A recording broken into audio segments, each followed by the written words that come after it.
Летово, разлистана букова шума, сончево време и свежиот планински воздух создаваат неверојатен спој на убавење и задоволство кај посетителите на Пониква.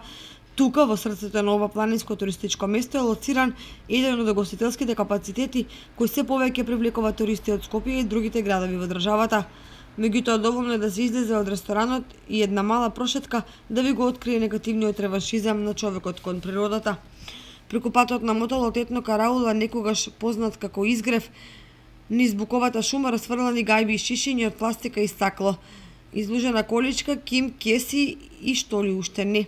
Вистинска депонија која остава грда слика кај секој посетител кој ќе ја забележи.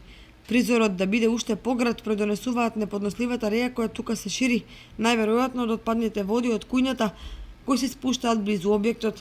Може само да се претпоставува како на ваквата еколошка глупост ќе реагира некој посетител од Германија, Холандија или Швајцарија. Сигурно никогаш повеќе не би се вратил, бидејќи не знае кого поправо да го сожалува, дали наградената природа или јадните угостители. Апсурдот да биде поголем на двете места од мотелот, неколку контејнери стојат празни, поставени веројатно сметот да се фрла во нив, а не во шумата.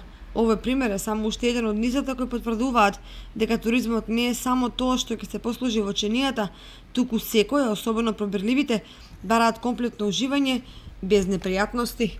При денешната посета на Пониква, нашата камера регистрираше сосема поинаква состојба во околината на мотелот Етно Караула. По емитувањето на прилогот на телевизија Кочани за депонијата во шумите, вработени во мотелот, спровеле акција за расчистување на теренот, при што целокупниот отпад го собрале во вреки и прописно го складирале во контејнерите кај одморалиштето. Се очекува ваквата позитивна реакција да следат и други угостители и сопственици на објекти на Пониква.